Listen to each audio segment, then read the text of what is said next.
Bismillahirrahmanirrahim. Assalamualaikum warahmatullahi wabarakatuh. Perkenalkan, saya Nurhalisa Munir, perwakilan dari kelompok 5. Di video kali ini kami akan mempresentasikan materi pembelajaran TVIT. Sebelumnya saya akan memperkenalkan teman kelompok saya, yaitu yang pertama Muhammad Nasur Abbas, yang kedua Nurhalisa Munir atau saya sendiri, yang ketiga Wisrayanti, dan yang terakhir Muhammad Agus Salim. Nah, penjelasan selanjutnya akan dilanjutkan oleh teman kelompok saya. Pengertian TVET adalah kepanjangan dari TVET adalah Technical dan Vocational Education dan Training. Apabila diartikan ke dalam bahasa Indonesia, education memiliki arti pendidikan dan training memiliki arti pelatihan. Pendidikan dan pelatihan memiliki tujuan, yaitu terjadinya perubahan perilaku ke arah yang lebih sesuai dengan yang diinginkan. Secara sederhana dapat diartikan bahwa pelatihan merupakan bagian dari pendidikan yang bersifat lebih spesifik atau mikro. Kemudian, apabila diartikan ke dalam bahasa Indonesia, teknikal memiliki arti teknik dan vokasional memiliki arti kejuruan. Kedua istilah tersebut akan memiliki batasan yang jelas apabila digabungkan dengan kata pendidikan, sehingga menjadi pendidikan teknik dan pendidikan kejuruan.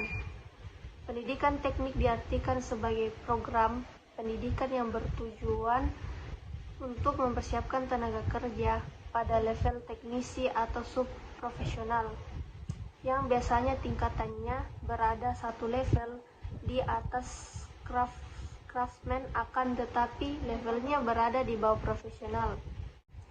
Kemudian di berbagai negara atau organisasi banyak variasi istilah yang dimaksudkan untuk menyebut TVET. TVET sendiri merupakan istilah yang digunakan oleh UNESCO, CTA atau Career and Technical Education.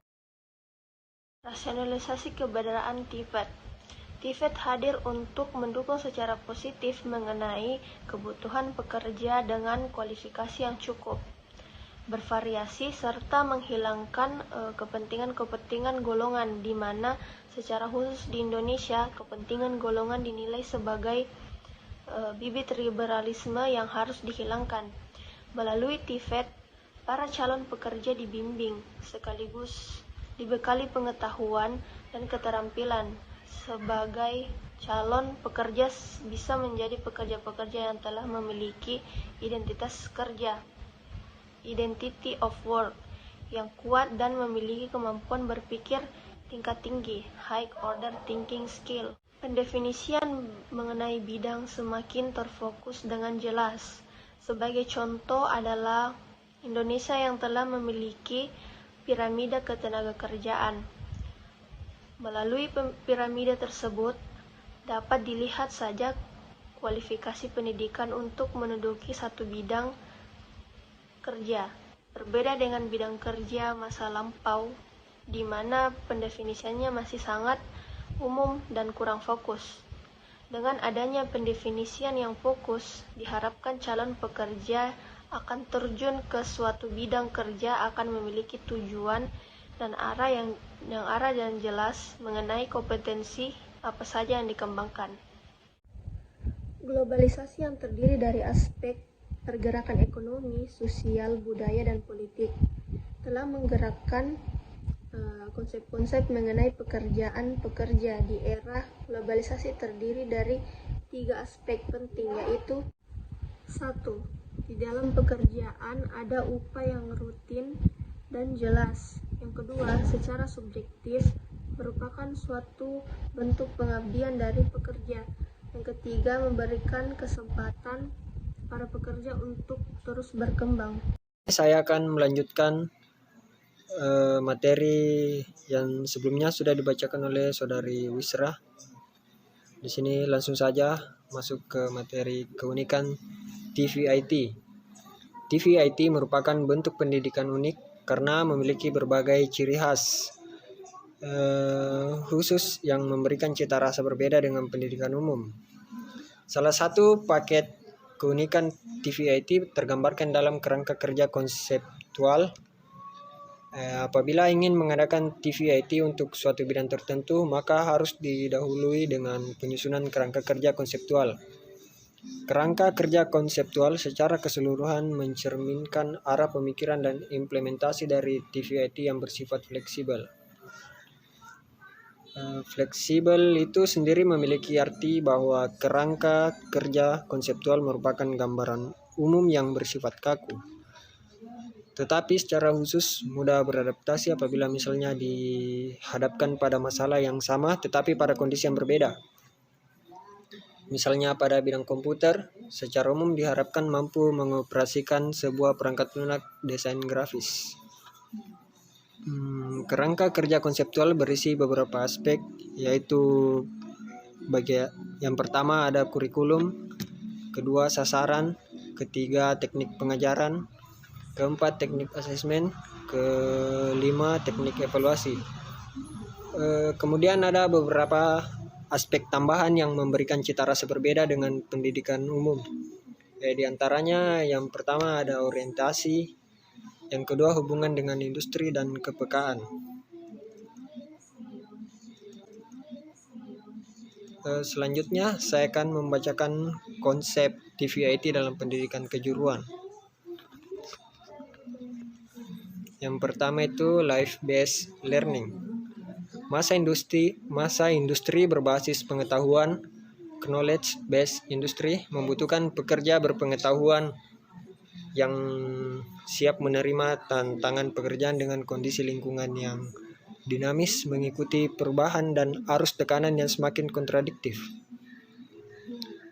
Seorang pekerja yang berpengetahuan ditandai dengan gairah belajar yang tinggi dan pengembangan kapabilitas diri secara berkelanjutan. Life-based learning harus mengetengahkan konsep bahwa belajar dari kehidupan adalah belajar yang sesungguhnya. Visi life-based learning dalam TVIT adalah terbangunnya keyakinan dan budaya bekerja.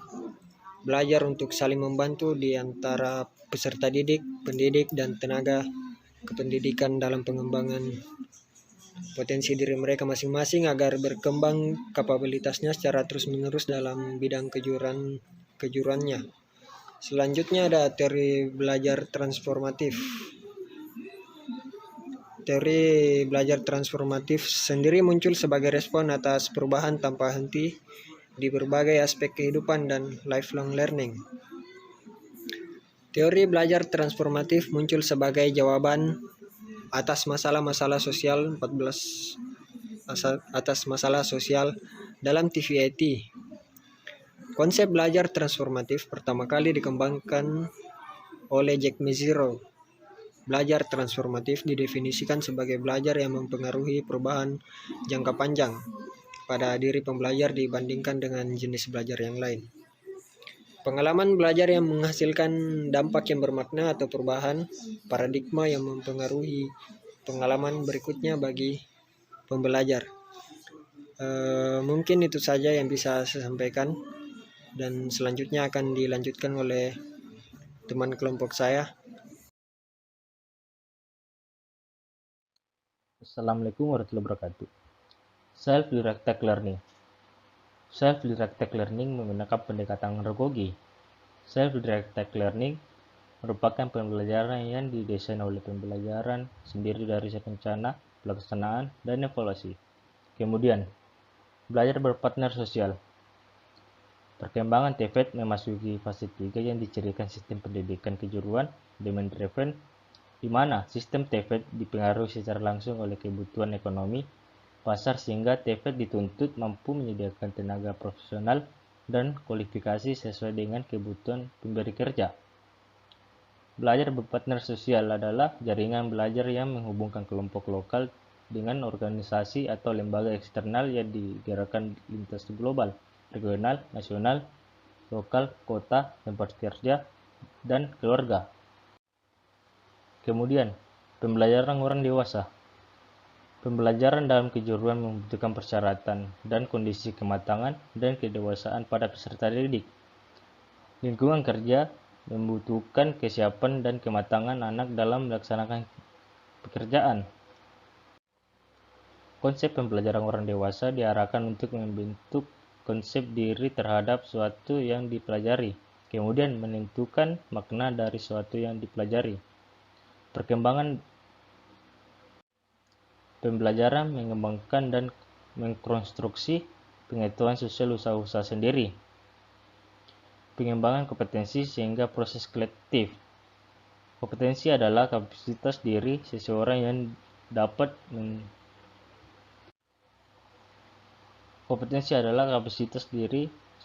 yang dapat didemonstrasikan atau ditampilkan berupa pengetahuan, skill, dan sikap sesuai bidangnya.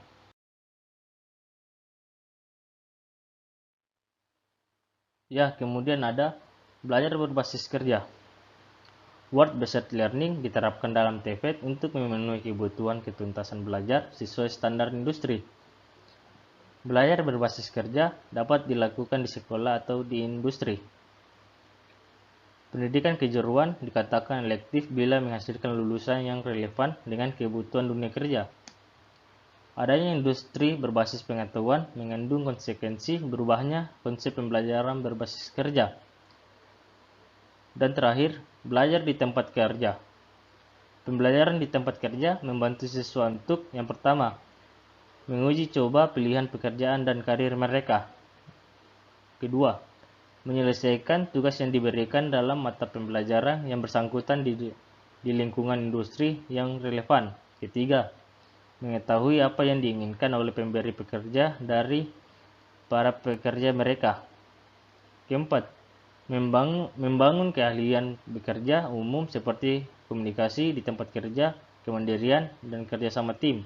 Kelima, mengembangkan keahlian khusus untuk bidang kerja yang mereka inginkan. Keenam, mendapatkan kepercayaan diri dan kedewasaan melalui partisipasi dalam lingkungan kerja orang dewasa. Yang ketujuh, membuat keputusan berdasarkan informasi yang benar ketika merencanakan pilihan yang akan mereka ambil dalam transisi mereka selama di sekolah dan menuju pendidikan lebih lanjut, pelatih, dan pekerjaan. Itulah tadi sedikit penjelasan mengenai materi pembelajaran TVIT. Mohon maaf bila ada salah kata.